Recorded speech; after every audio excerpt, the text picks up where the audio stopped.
Assalamualaikum warahmatullahi wabarakatuh. Selamat malam Handai Tolan semua. Apa kabar? Semoga sehat selalu. Hai Handai Tolan semua. Malam ini kita ketemu lagi di acara Bisik, bincang-bincang santai seputar isu kesehatan bersama RSUD Balaraja di IG Live RSUD Balaraja. Wow, malam hari ini pastinya kita udah nggak sabar banget untuk sama-sama join mendengarkan topik yang luar biasa ini. Siapa yang tidak menginginkan kehadiran buah hati yang tak kunjung tiba? Nah, karena itu sesuai dengan request Handai Tolan semua, malam hari ini kita akan membahas tentang program hamil. Sperma versus sel telur, persiapan dan posisi terbaik. Dan kita akan mengundang dengan segera, yaitu dokter spesialis kebidanan dan penyakit kandungan RSUD Balaraja, Dr. Yohanes Freddy Tama, spesialis kebidanan dan penyakit kandungan. Oke, Handai Tolan semua, jangan lupa bahwa di akhir acara nanti akan ada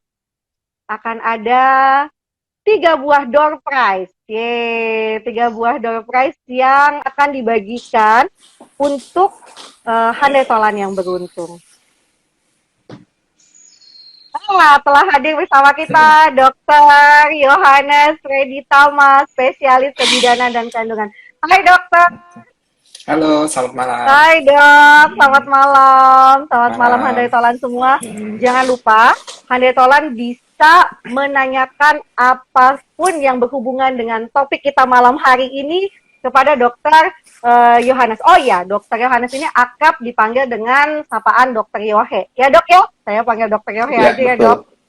Oke, kita malam hari ini dok akan membahas program hamil.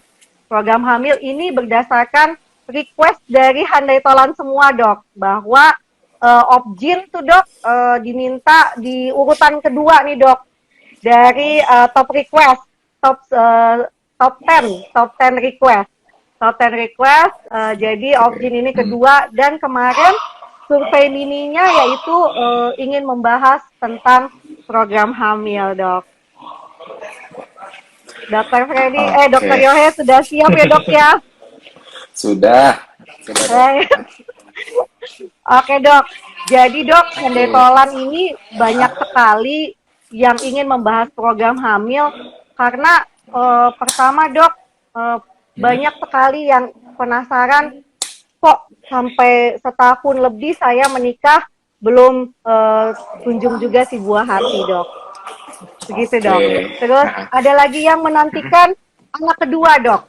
Anak keduanya udah usianya lebih dari 3 tahun, belum kunjung juga hamil dok.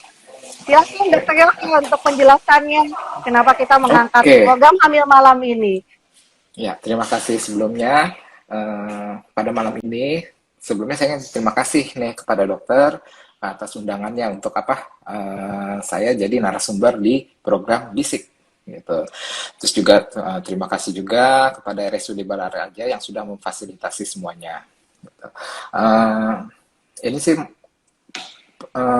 judulnya program hamil ya. Itu ya, memang program hamil banyak dok. Ya. Saya sebagai dokter spesialis kandungan di poliklinik, selain periksa kandungan juga banyak ibu-ibu ya yang datang ke saya, mereka ingin program.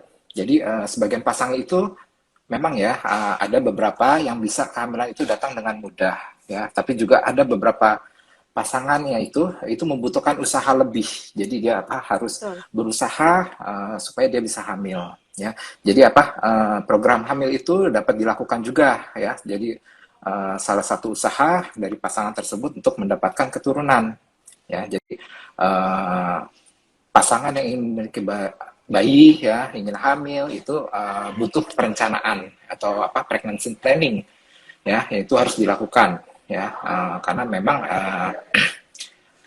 walaupun mereka sudah melakukan hubungan suami istri teratur juga tanpa alat kontrasepsi, tapi mereka sepertinya masih belum bisa untuk mendapatkan keturunan. Jadi itulah saatnya pasangan tersebut untuk konsultasi biar kita bisa tahu apa salahnya, apa ada sesuatu yang menyebabkan sulit untuk mendapatkan keturunan, begitu dok. Baik dok. Gitu. Jadi dok, kira-kira dok, Hmm, kapan sih dok waktu yang tepat untuk pasangan saatnya berkonsultasi kepada dokter spesialis kandungan? oke. Dalam kurun waktu berapa lama mereka menanti, terus mereka merasakan, oh kalau gitu ada yang nggak beres nih. Itu kapan? Kira-kira waktu yang tepat tuh kapan dok? Oke, jadi kapan tepat untuk konsultasi ya? Jadi kita berdasarkan patokan usia aja. Kalau kita memang usianya di bawah 35 ya, jadi itu biasanya kalau kita sudah melakukan hubungan suami istri secara teratur, itu dalam waktu 1 tahun belum mendapatkan keturunan, itu sudah boleh mulai untuk konsultasi. Tapi jika kita Oke. usianya di atas 35, sudah masuk ke high risk atau sudah kita coba sama berhubungan suami istri teratur tanpa kontrasepsi itu 6 bulan belum berhasil juga, itu ya mungkin harus dikonsultasikan untuk uh, programnya seperti itu dok. Oke. Hubungan suami Uh, istri yang hubungan suami istri yang teratur itu biasanya jaraknya berapa hari sekali tuh dok? Oke, kalau jarak ini terserah ya. Tapi kita punya ideal. Jadi kalau seminggu itu mungkin sekitar 2-3 kali ya.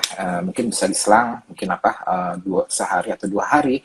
Itu biasanya kalau kita teratur, mungkin dalam waktu sebulan, itu biasanya kita akan ketemu pas kapan masa ovulasi. Ya, kalau memang Oh tidak ada iya. masalah ya dari sel telurnya, dari sperma, itu kalau untuk pasangan yang normal sehat itu biasanya akan hamil gitu. Tapi kalau mungkin ada pasangan yang mungkin butuh usaha lebih, biasanya mereka walaupun sudah berhubungan suami istri teratur mungkin seminggu 2 kali atau 3 kali, itu biasanya akan lebih sulit gitu. Oh baik, gitu ya dok ya.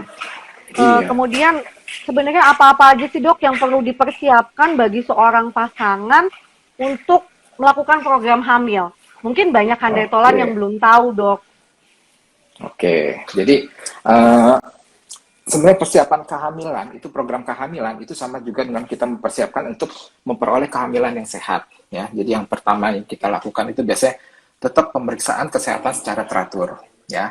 Jadi kita harus memeriksakan uh, apa uh, biasanya kita cek dulu kan kalau ada sebelum menikah kita ada namanya konseling pranikah di mana Ya, salah satunya kita dilakukan pemeriksaan darah ya yang biasanya dicek itu pemeriksaan TORCH virus kita ya, betul. diperiksa ya apakah kita ada virus-virus dari TORCH, kemudian kita lakukan pemeriksaan hepatitis, HIV, kemudian juga kita pemeriksaan apakah ada penyakit menular seksual yang bisa menyebabkan infeksi pada panggul ya. Kemudian juga penyakit-penyakit seperti kekurangan zat tertentu sebenarnya kita anemia dan lain-lain ya. Kemudian kita juga biasanya dilakukan pemeriksaan genetika, resus, faktor-faktor genetika. Nah, itu Ya semuanya benar-benar. kita periksa ya untuk mendapatkan apa uh, kondisi tubuh kita itu statusnya seperti apa ya. Kemudian juga kita juga menjaga kesuburan ke, apa kebugaran kesehatan ya. Kalau untuk Ya. wanita ya biasanya untuk overweight ya itu biasanya kalau kita ada program datang atau gimana Serem. ya kita dulu harus dicek dulu BMI-nya kalau dia Iya, iya, iya. overweight ya kita harus biasanya suruh untuk olahraga diet gitu. Jadi Benar. supaya lebih optimal ya. Jadi kan kita hitung dulu IMT-nya ya. Kalau dia di atas 25 sampai 29 berarti dia overweight. Ya kalau di atas 30 ya obesitas. Saya obesitas. Jadi harus olahraga juga. Gitu. Terus yang kemudian kita juga harus menghentikan kebiasaan buruk ya. Mungkin uh, tidak hanya wanita saja ya, pria, Ya, yang laki-laki betul dok. juga. Karena kan kita kan untuk program itu tidak hanya memperhatikan kualitas dari sel telurnya saja, ya. Nah, ini nih dok, Nah, biasanya perempuan terus nih dok yang jadi objek nih dok. ya, Pasti masalahnya di perempuan. Gak taunya ya, bisa jadi di suaminya ya dok. betul. Kadang-kadang yang datang di poliklinik itu ya mereka datang hanya sendiri gitu. Bilang, dok, udah 5 tahun itu mau punya anak gitu. Terus oke, terus mana pasangannya gitu? Suaminya di mana? Di rumah dok, katanya nggak mau, katanya kamu aja dulu diperiksa gitu. Jadi apa? Mungkin kita masih di negara kita memang masih sepertinya laki-laki itu mesti masih superior ya, gengsi, tabu. Iya, Jadi kalau iya, untuk iya, iya. diperiksa nanti kenapa sih takut gitu? Karena uh, dibilang ada yang bilang takut dok kalau misalnya takutnya masalah ke saya gimana gitu. Jadi banyak sih yang apa yang mereka konsultasi datang itu hanya sendiri saja wanitanya saja ya.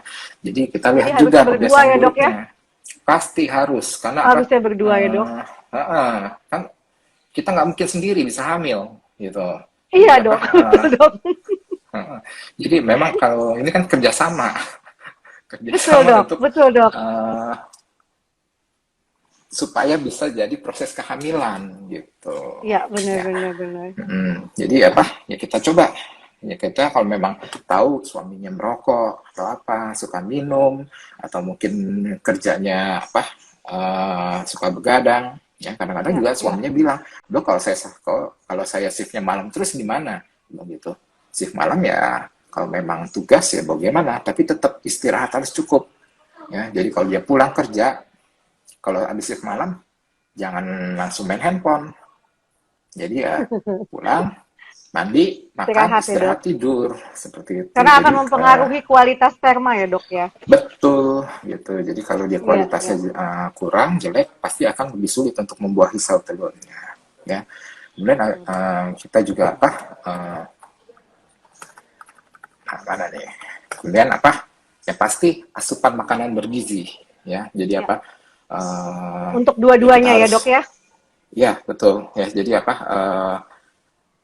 Untuk apa persiapan kehamilan ya jadi itu penting sekali untuk konsumsi makanan-makanan bergizi ya jadi apa biasanya apa kita butuhkan apa protein ya itu biasanya kalau untuk pria itu untuk meningkatkan produksi spermanya jadi ya harus makan ikan daging telur tahu tempe ya kemudian Itu untuk untuk prianya ya dok ya.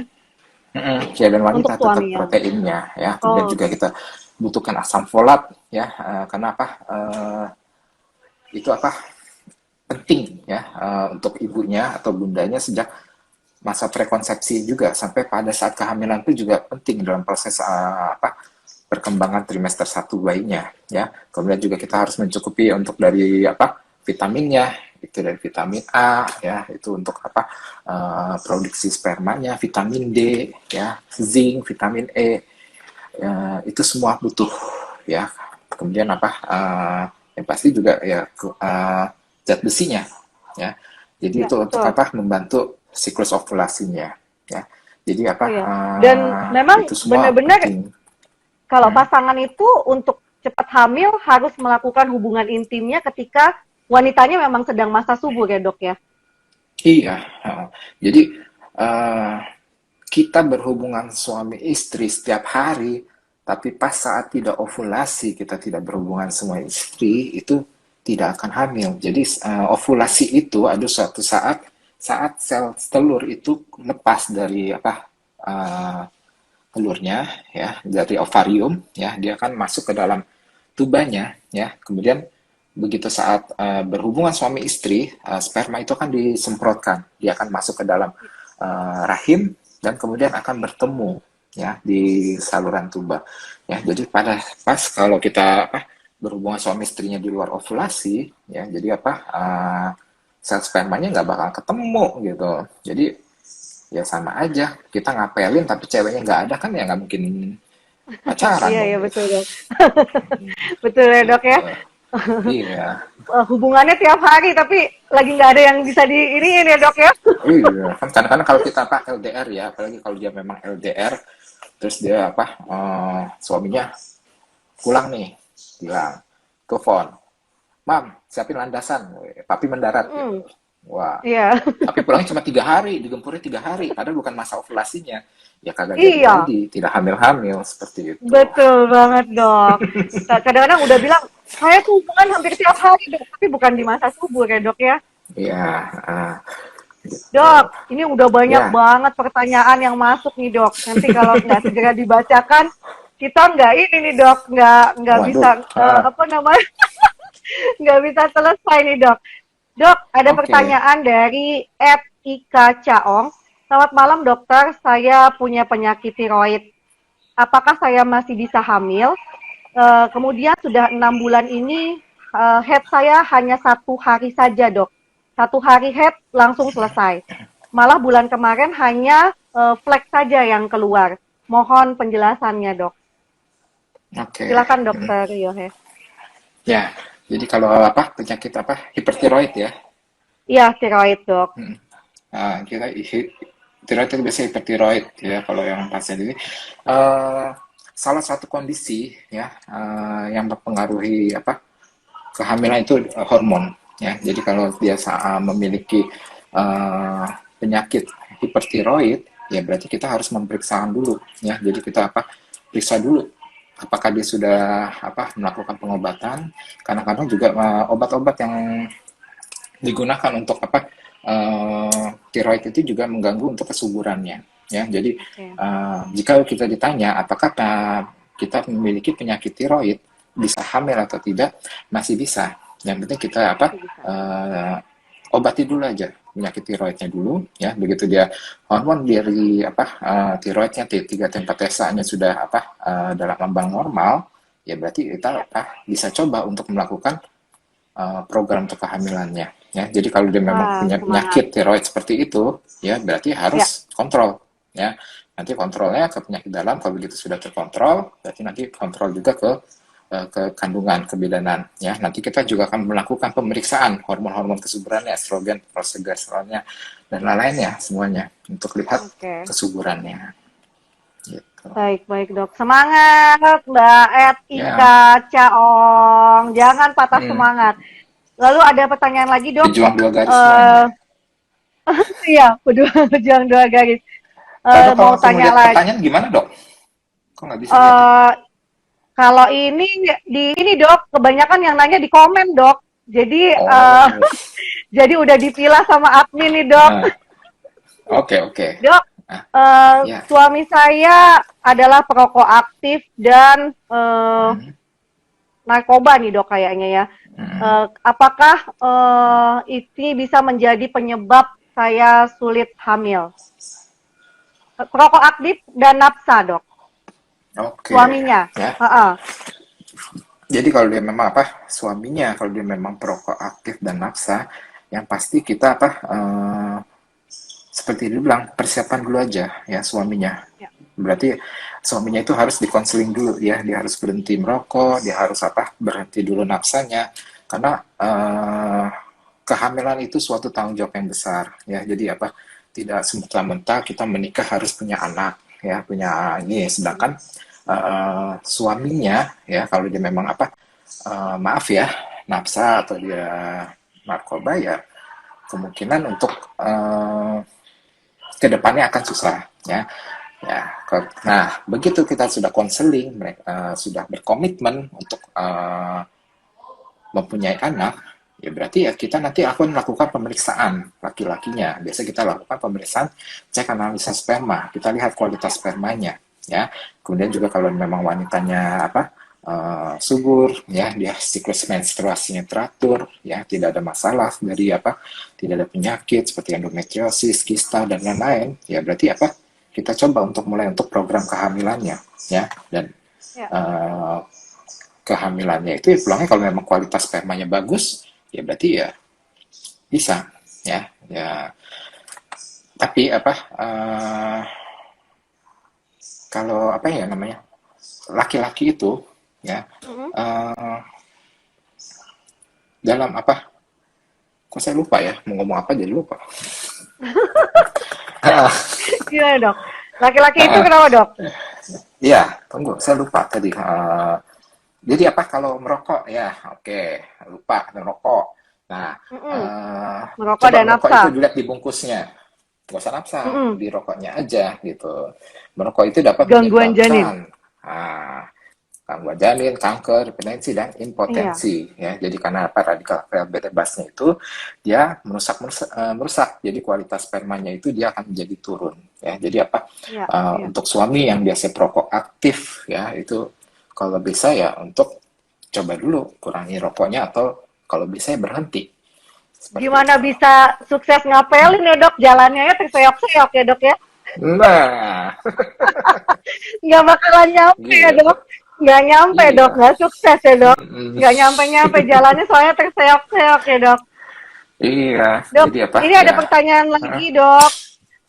Banyak nih dok pertanyaan nih dok. Ya, Dari Sinta Ingrid, dok, saya pernah operasi KET, lalu sekarang sudah punya anak perempuan. Kalau saya ingin hamil lagi, pengen punya anak laki-laki, bisa nggak dok? Soalnya kan pernah operasi KET, pengangkatan indung telur. Apakah masih oke. memungkinkan dok? Mm-mm. Ya, yang itu harus saya luruskan dulu ya. Kalau KET itu Iya, kehamilan di luar kandungan, ya, kata iya, kehamilan ektopik, ya. Jadi yang diangkat itu bukan hidung telurnya, ya. Jadi iya betul. itu kehamilannya biasa di tuba atau di saluran, ya. Jadi dia apa pecah di Nah, situ, itu biasa diikat, ya. Jadi yang diangkat itu biasanya tubanya, ya, hidung telurnya. Nah makanya, nah ini saya bawa modelnya nih, ya. Jadi nah ini tuh rahimnya, ya. Mbak Eh, Sinta.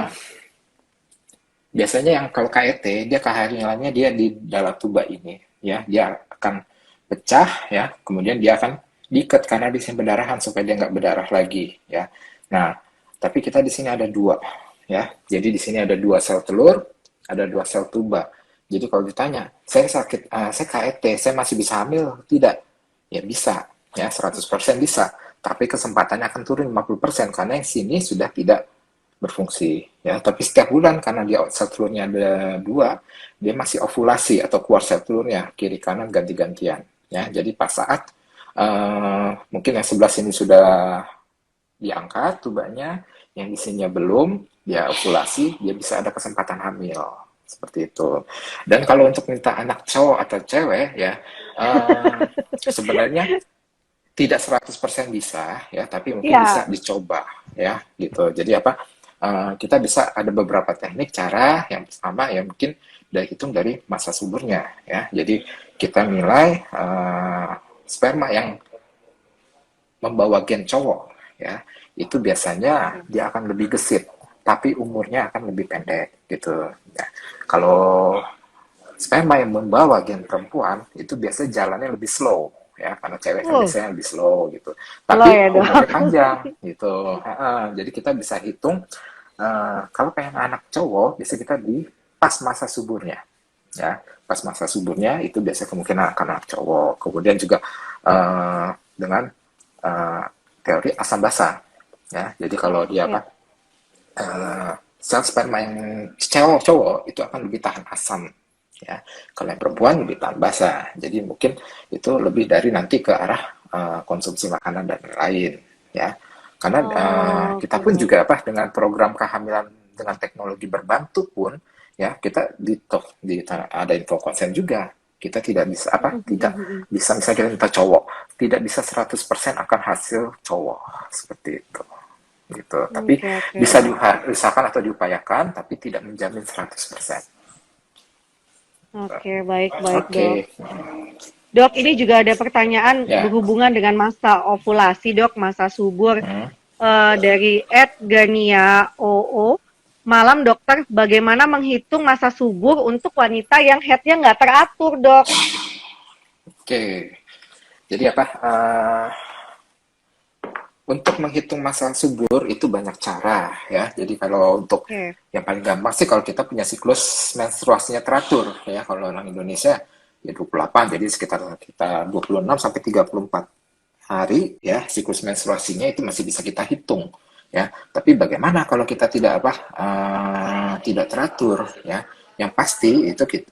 Nah, kalau yang teratur dulu caranya ya. Jadi kita tahu namanya Mm-mm. hari pertama haid teratur. Hari pertama haid terakhir gitu, HPHT Hari head, ya. Kalau kita memang HPHT. siklusnya itu 30 hari atau 31 hari ya, berarti nanti kalau kita misalnya Januari ini tanggal 16 Januari kita haid, Ya, berarti kalau kita siklusnya 31 hari, itu berarti nanti 16 Februari kita akan haid. Nah, Oke. kapan masa suburnya? Itu dikurangi 14 hari. Ya, jadi apa? Siklus menstruasi itu dibagi dua menjadi fase proliferasi dan fase sekresi. Dari Ya, penelitian, fase ya. sekresinya itu adalah tetap 14 hari.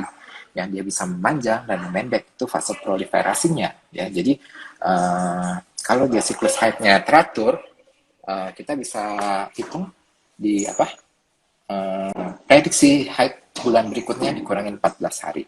Ya. Nah, kalau Hmm. tidak teratur bagaimana? Nah, kalau yang tidak teratur ya berarti kita harus kontrol dulu ke dokternya. Hmm. Hmm. Apakah kita tidak teraturnya itu memang ada masalah? Apakah ada gangguan dari hormonal atau mungkin gangguan dari apa? Ada penyakit ya atau yang lain-lain ya. Nah, gimana nih caranya kalau memang tidak teratur? Itu ada beberapa cara kalau dia masuk ovulasi ya. Biasanya dia Ya. apa? Biasanya kalau dari dokter kandungan, kalau saya saya melakukan USG transvaginal. Kita lihat Oh, folikel oke. primernya, ya. Jadi kalau dia folikel primernya itu di atas 2 kilo, 2 kilo, 2,4 cm, 2,2 cm, Hmm. itu berarti sudah mendekati masa subur, ya. Berarti bisa kita bilang, Bu, ini udah dekat-dekat masa subur ya. Jadi apa? Nanti bilang suami, istri mungkin beberapa hari kemudian untuk berhubungan suami istri, ya. Mungkin juga kita lihat dari suhu basal tubuh ya. Jadi apa mungkin pernah dengar kalau kita saat ovulasi itu biasanya pas saat bangun tidur itu dihitungnya suhunya, dicek ya. Ya, Biasanya kan kalau ya, kita ya. sebelum aktivitas, jadi kita punya termometer gitu, begitu kita bangun kita cek suhunya misalnya 36,5, 36,4, 3,6, berapa. Nanti kalau pas saat kita ovulasi itu suhu basal tubuh kita akan naik ya. Jadi kalau dihitung setiap harinya itu begitu dia ada Mm-mm. kurva kenaikan, itulah saatnya masa subur atau ovulasi. Ya, mungkin itu beberapa Nah, di cara saat kalau memang itulah ya dok ya, siklusnya. Nah, 2 hari iya, sekali Mas. harus melakukan hubungan suami istri ya dok ya.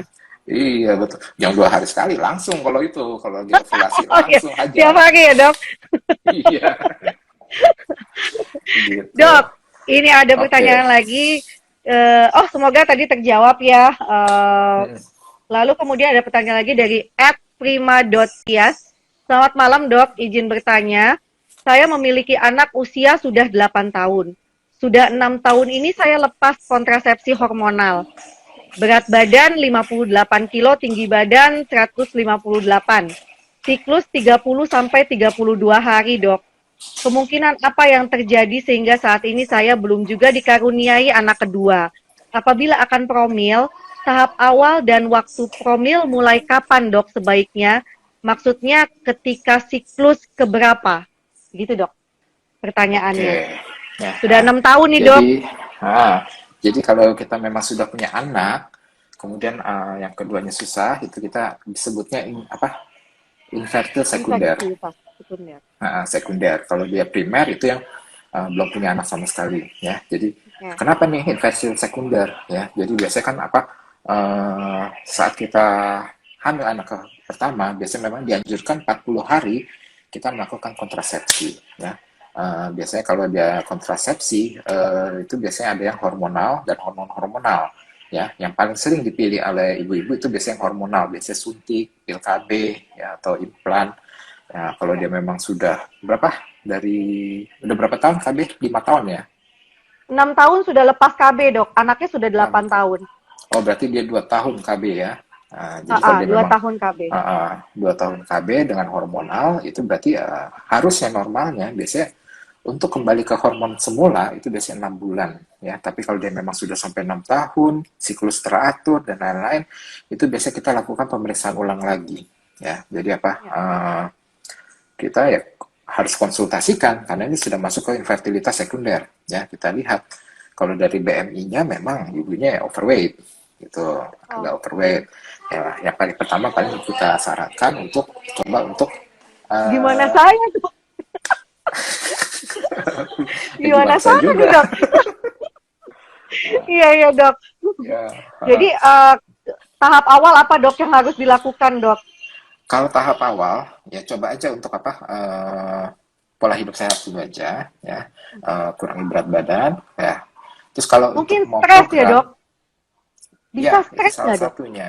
Bisa. Nah, tapi nggak mungkin stres 6 tahun kan? Masa 6 tahun stres terus gitu. Berarti kalau itu harus ada yang harus masalah ya. Jadi nanti datang aja ke dokter apa spesialis kandungan, nanti dievaluasi ulang lagi semuanya ya. Dan kapan yang tepat? Sebenarnya kita memulai untuk program kehamilan itu biasanya dari siklus haid hari pertama atau kedua ya. Jadi Oke.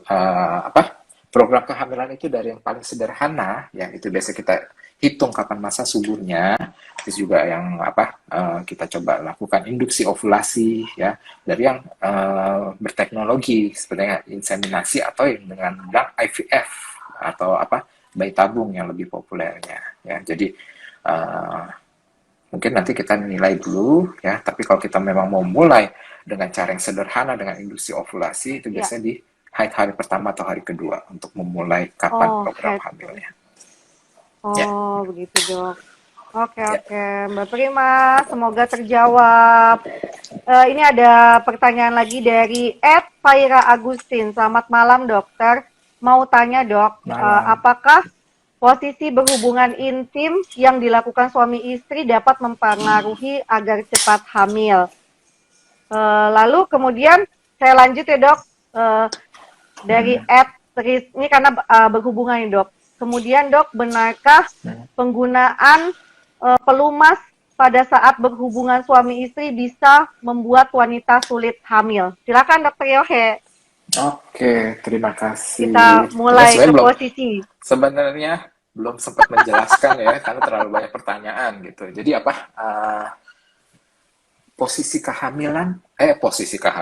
posisi berhubungan suami istri apakah bisa menentukan kehamilan atau tidak ya. Untuk beberapa wanita ya karena makanya sebelum kita ada namanya pemeriksaan dulu ya, nanti biasanya kalau dari hasil USG itu bisa kita lihat dari posisi rahimnya ya.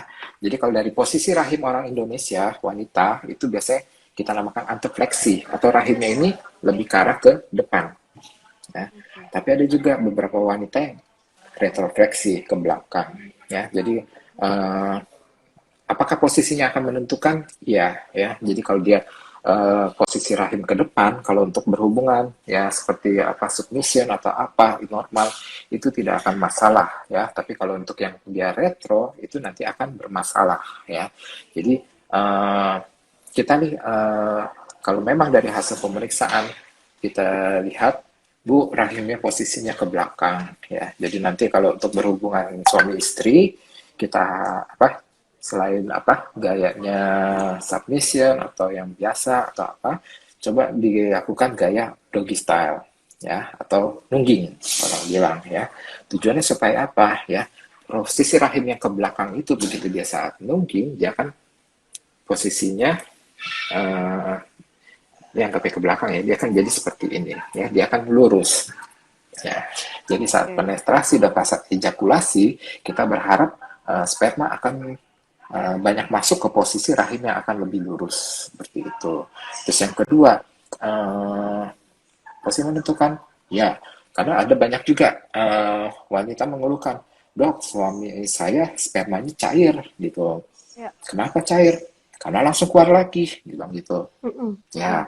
Bilang memang seperti itu Bu gitu. Jadi sperma cairan sperma ya kalau dia diejakulasikan kalau ibunya langsung diri atau kan misalnya wanita habis berhubungan suami istri mungkin agak risih atau apa. Ya. Jadi dia Ya. langsung ke kamar mandi untuk cebok atau apa. Jadi dia kan begitu spermanya semprotkan ke dalam sini ya. Begitu kita diri dia kan ya namanya cairan dia akan turun lagi ke bawah. Jadi akan seperti keluar lagi ya. Dan saya jelaskan, yang masuk itu bukan cairan sperma seluruhnya masuk ke dalam rahim, ya.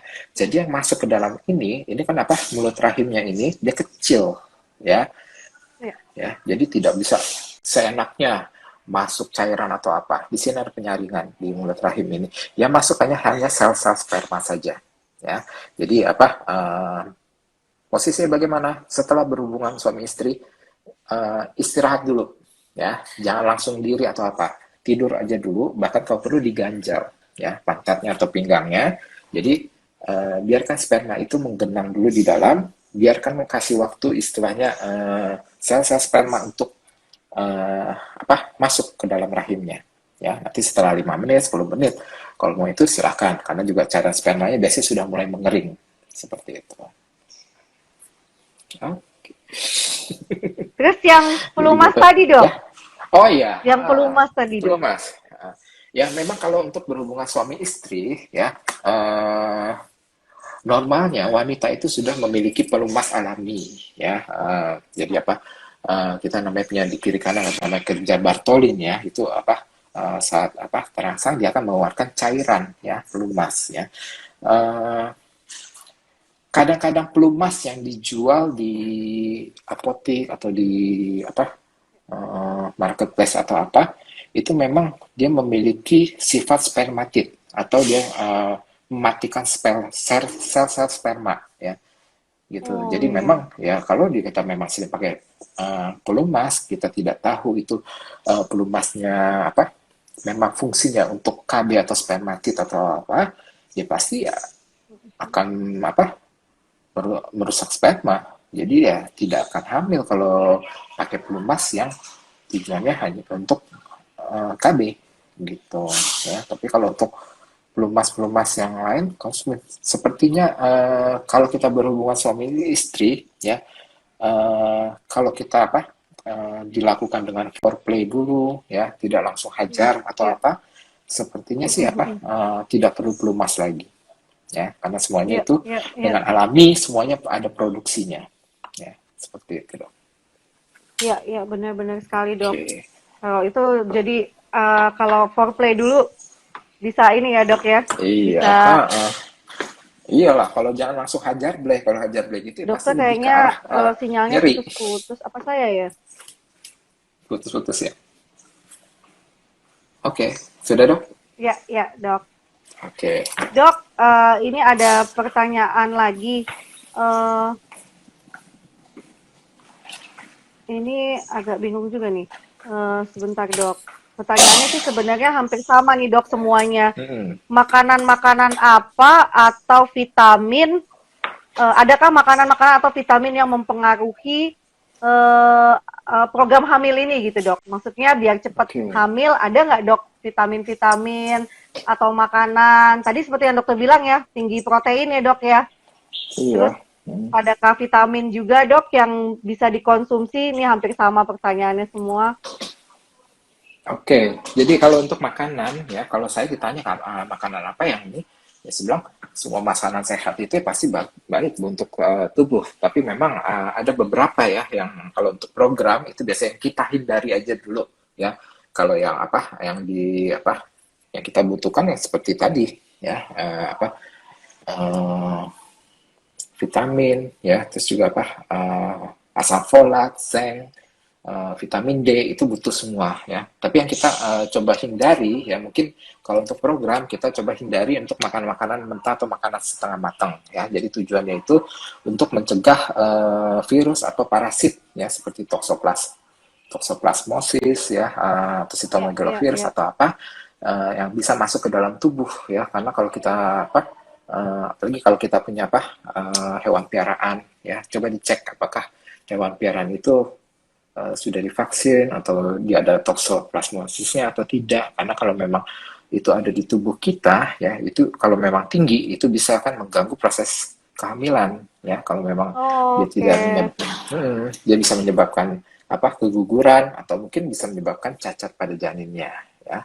Kemudian juga oke. nah, ini kalau orang di Sunda ya itu paling sering makan lalapan, ya. Yaitu kalau lalapan mentah itu juga sama, ya. Jadi yang parasit-parasit Saya atau suka dok. virus-virus juga masih ada. Saya suka dok. Nah, Lalapan dok. tapi udah tapi subur kan dok, Anak nggak yang apa-apa ya. ketiga dok. Anak yang ketiga dok. Gitu, ya. Terus juga untuk makanan-makanan yang bisa berpengawet, ya. Kalau ini ya mungkin ikan, kan ikan bagus dok ya, tapi kalau ikannya kita bermerkuri atau ya itu juga pasti tidak bagus, ya. Kemudian keju-kejuan, ya, keju-keju lunak, ya, itu juga bisa membawa, intinya makan makanan yang membawakan faktor ya untuk masuknya virus atau parasit itu yang dilarang juga, Oh, yang tidak gitu ya boleh. dok ya. Intinya makan makanan sih yang sehat, ya. Terus juga dimasak dengan benar, ya. Terus juga apa? Tidak bukan makan makanan cepat saji, ya. Jadi apa? Tidak menggunakan bahan pengawet dan lain-lain, ya. Terus yang satu lagi apa?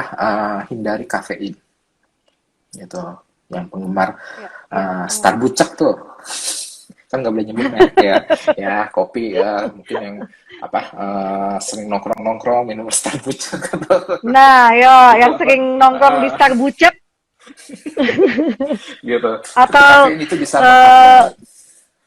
kopi-kopi kenangan mantan mungkin ya dok ya. Iya, itu. Jadi apa? Kafein itu bisa mengurangi ya penyerapan dari zat besi ya. Jadi apa? eh ya pasti kalau dia apa zat besinya rendah itu juga mengurangi kesuburan juga. Paling makanan sih itu aja kalau dari saya gitu. Oke dok. Ya. Lalu dok, ini juga banyak yang Hmm, bertanya, dok kalau misalnya kita habis keguguran, hmm. apakah kita bisa langsung program hamil lagi? Sementara ya mungkin masih ada trauma juga kali ya dok ya. Mungkin ini yang kadang-kadang Ya, mempengaruhi ya dok ya. Trauma-trauma hmm. ini yang mempengaruhi program hamilnya nggak begitu sukses ya dok ya. Karena trauma-trauma Ya, stres ini ya dok. oke. Jadi eh, pada pasien-pasien keguguran, ya. Jadi kita mesti lihat dulu apa kenapa dia mengalami proses keguguran ya. Karena keguguran itu kan apa banyak ya. Apakah dia memang terlalu capek aktivitas berat sehingga dia keguguran atau mungkin dia hasil konsepsinya itu tidak berkembang dengan baik, seperti yang dibilang seperti bladed ovum atau kehamilannya dead conceptus tidak berkembang, itu bisa juga bikin keguguran ya. Jadi kalau dari saran dari saya, eh, kalau dia memang sudah langsung keguguran, kita memang tidak bisa ngecek ya apakah dia bladed ovum atau dead conceptus atau bagaimana ya. Tapi kalau dasaran dari saya, keguguran itu kalau memang sekali dua kali memang belum saya periksakan. Tapi kalau dia memang sudah habitualis atau lebih dari 3 kali, itu biasanya saya lakukan pemeriksaan dulu ya. Kita memberikan TORS dulu ya, pemeriksaan virus ya, sebelum untuk memulai kehamilan lagi ya. Jadi nanti kalau ternyata hasil pemeriksaannya TORS-nya tinggi ya kita obatin dulu ya sampai dia batas uh, normal atau batas yang aman, baru kita coba program lagi ya. Tapi kalau dia hanya kehamilan keguguran biasanya saya memang bilang ya paling ya tunda dulu aja sekitar 4 sampai 6 bulan ya. Tetap Ya, ya. psikologis itu penting ya. Jadi jangan buru-buru ya. Apalagi kalau dilakukan kuretase ya. Keguguran ya. Kemudian kan dilakukan kuretase, itu pasti dinding-dinding rahimnya itu masih ada proses peradangan, proses penyembuhan ya. Jadi Ya, biarkan betul sekali. rahimnya itu tenang dulu ya. Jadi biar Mm-mm, mm-mm. tenang, kasih dia sembuh sempurna dulu, baru dia boleh hamil lagi ya. Jadi memang kalau saran Betul. saya sih apalagi habis keguguran, habis kuretase, biasanya saya bilang ya tunggu dulu aja sampai 4-6 bulan. Nanti kalau itu silakan kamu coba program hamil atau mau coba secara alami ya silahkan. Seperti itu. Nah, kalau gimana dok kalau Gitu. pasangannya sudah mengetahui bahwa dia memang TORS dok, memang TORS, terus sudah gitu Hmm. dia memang keguguran dan sudah mengetahui bahwa ada TORS, Hmm. gimana dok persiapan untuk program hamilnya lagi dok? Tetap ya kalau TORS itu kan kita harus obati dulu aja ya. Mm-mm, Biasanya mm-mm. kalau pasien saya ada yang TORS atau tetap saya kasih obat dulu aja ya. Biasanya saya kasih antibiotik, antiviral, kemudian nanti saya evaluasi setelah saya lakukan pengobatan biasanya 2-3 bulan ya. Berarti nanti saya Mm-mm. evaluasi ya. Jadi kalau dia TORS itu yang kita lihat ada IgG dan IgM ya.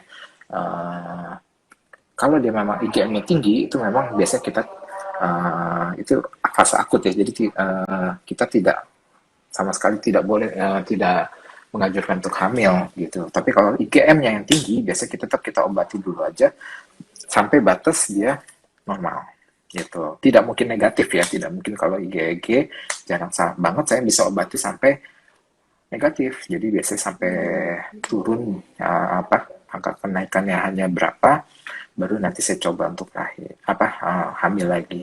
Ya, ada beberapa pasien saya sih yang berhasil tanpa kelainan cacat bawaan. Seperti itu. Oh, Mm-mm. wow. Jadi nggak usah berkecil Iya, hati ya dok ya. Jangan lupa nggak terus usah. berdoa ya dok. Iya, yang pasti. Mm-mm. Iya, betul dok. Dok, lalu Ya, apakah ada tips dari dokter? Ini ada yang bertanya dari Ed Zulfani. Adakah tips dari dokter Yohanes untuk program hamil atau persiapan hamil bagi wanita dengan resus negatif? Gimana ya dok? ah, kalau resus negatif ya, itu biasanya apa? Kalau untuk kehamilan, biasanya kalau untuk anak pertama, ya, itu biasanya masih bisa, ya. Jadi kan misalnya apa? eh, Orang Indonesia normal resusnya positif ya. Nah, Ya, terus betul. kemudian apa? Misalnya dia apa? Ibunya dia resusnya negatif ya, suaminya positif dan ternyata anaknya resusnya positif ya. Nah, itu biasanya kalau anak pertama itu tidak masalah, tapi di dalam nanti dia akan terbentuk antibody ya. Jadi biasanya nanti kalau untuk anak keduanya dia akan mengalami resist inkompeten. Jadi biasanya untuk anak kedua, ketiga dan lainnya itu biasanya akan bermasalah atau mungkin keguguran dan lain-lain. Ya, jadi kalau dia memang memiliki kelainan resus itu berarti nanti ya kita biasanya konsultasi juga ya gitu. Oke, ya, ya. Jadi apa? Tapi masih eh, bisa ada kemungkinan ya dok ya berarti ya untuk hamil ya dok. Kalau pengalaman sih biasanya anak pertama masih oke gitu. Hmm. Tapi kalau untuk Iya, iya. kehamilan berikutnya biasanya kalau sudah terbentuk antiresus ya antibodinya itu biasanya akan susah gitu. Nah, oke. Oke, handai tolan semua. Kalau handai tolan ingin sekali mengkonsultasikan apa yang ingin handai tolan tanyakan tadi secara detail kepada dokter Yohe, silakan datang ke RSUD Balaraja. Dokter praktek setiap hari apa aja dok? Di RSUD Balaraja Saya dok? saya praktek hari Rabu dan Jumat Nah, Rabu dan dari jam Jumat. ya pagi ya. Jangan Ya, datangnya sore.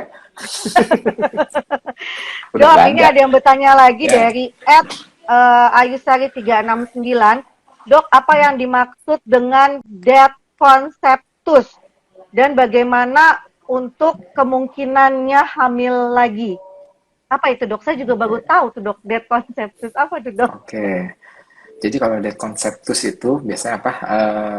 Kematian mundigah ya. Jadi apa? Oh, Eh, jadi kehamilan waktu kita lakukan pemeriksaan USG itu biasanya kalau di atas 6 minggu itu sudah mulai terbentuk janin, sudah mulai terbentuk jantung bayinya ya.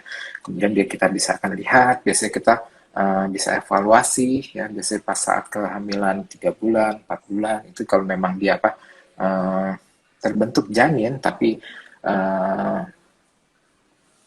denyutnya tidak ada atau apa kita bilang itu suatu dead conceptus ya jadi itu penyebabnya itu biasanya lebih ke arah kelainan kromosom atau genetik gitu jadi kemungkinan bayi itu memiliki kelainan yang cukup berat jadi dia tidak bisa untuk melanjutkan perkembangannya jadi dia istilahnya berhenti perkembangannya uh, nah saat dia berhenti perkembangannya kita menyatakan itu dead conceptus gitu. Jadi kan kalau di atas 20 minggu ya kalau dia memang janin meninggal kan kita bilangnya IUFD intrauterine fetal death ya. Jadi kalau kita masih 20 minggu ya atau biasanya 3 bulan 4 bulan jika janinnya berhenti berkembang atau tidak berkembang kita bilangnya itu dead conceptus. Seperti terus itu harus menunggu gitu. berapa lama dok untuk program hamil lagi dok? Oke, jadi kalau dia memang dead conceptus itu, ya seperti yang saya bilang, berarti kehamilannya itu tidak bisa dipertahankan lagi. Itu biasanya nanti kita lakukan terminasi, biasanya bisa kita lakukan pemberian obat atau lakukan kuretase. Ya, jadi kalau dia memang dilakukan kuret atau pemberian obat, ya berarti ya tetap kita seperti yang tadi dibilang, mungkin tunda dulu, kita cari dulu penyebabnya dan lain-lain. Mungkin ya kalau sudah siap 6 bulan, 4 sampai 6 bulan sudah boleh kehamilan lagi. Gitu. Oke, oke. Nah, Dok, di 10 menit terakhir ini, Dok, mungkin ada yang ingin Dokter Yohe sampaikan kepada handai tolan semua, pejuang, Pejuang dua garis termasuk saya. pejuang dua garis, pejuang dua garis Ya, yang ingin sekali memiliki buah hati yang sudah lama dinanti-nanti. Mungkin dokter bisa sampaikan tips-tips yang jitu dan apa yang harus dilakukan. oke. Nah, untuk pasangannya, apalagi pasangan muda atau pasangan yang sudah lama untuk berusaha untuk memiliki keturunan, eh, jangan malu untuk berkonsultasi ya. Jadi kalau kalau untuk pasangan muda, ya mungkin apa namanya, jangan malu untuk konsultasi. Orang berpikir ah saya masih muda, saya bisa, saya masih sehat dan lain-lain ya. Jadi kalau dia memang sudah infertilnya sudah 1 tahun, dia belum berhubungan suami istrinya teratur belum, ini silakan untuk konsultasi, untuk bertanya ya, untuk dicari penyebabnya ya. Jadi Ya, ya. program hamil itu suatu proses ya, itu kita untuk membantu ya, untuk mempercepat terjadinya suatu proses kehamilan ya. Jadi itu kita lakukan juga yang paling awal, biasa kita lakukan diskusi dulu dengan dokternya. Jadi kalau memang pasangan-pasangan yang belum dikaruniai anak ya, jangan malu-malu untuk berkonsultasi, diskusikan keluhan-keluhannya ya. Mudah-mudahan ya, mungkin kalau kita bisa bantu atau bisa untuk mempercepat untuk terjadi suatu proses kehamilan. Gitu aja, Dok. Oke, dokter. Handai tolan semua, mungkin Oke. handai tolan sudah terjawab semua pertanyaan-pertanyaan. Ini kayaknya hampir semua ya, Dok ya. Bertanya dan sudah dijawab semuanya oleh Dokter Yohe. Handai tolan untuk lebih detail lagi bertanya, Dokter Yohe ada di RSUD Balaraja. Tadi seperti yang Dokter Yohe bilang, hari apa, Dok? Rabu dan Jumat.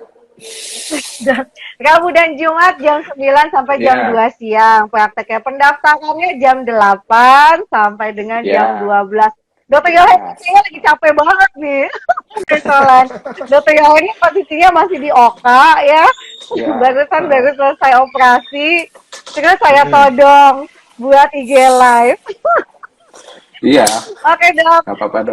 Saya Oke. akan mengumumkan, Dok, tiga pemenang Mm, door prize, Dok. Tiga pemenang door prize. Nanti 3 orang pemenang ini bisa DM ya, handai tolan semua ke Instagram @rsud Balaraja. Yang pemenang door prize pertama adalah @Sinta Ingrid. @Sinta Ingrid boleh mengirim DM ke IG RSUD Balaraja, nama, alamat, dan nomor telepon yang bisa dihubungi. Oke, silakan. @Sinta Ingrid. Lalu yang kedua, pemenang door prize kedua adalah @Ika Caong. @Ika Caong boleh DM ke Instagram RSUD Balaraja. Dan yang ketiga adalah @Zanil Feris. @Zanil Feris juga boleh ke DM ke RSUD Balaraja. Dokter Yohe, terima kasih ya, banyak terima kasih untuk sharingnya semuanya. malam ini. Semoga Iya, bermanfaat ya, Dok ya.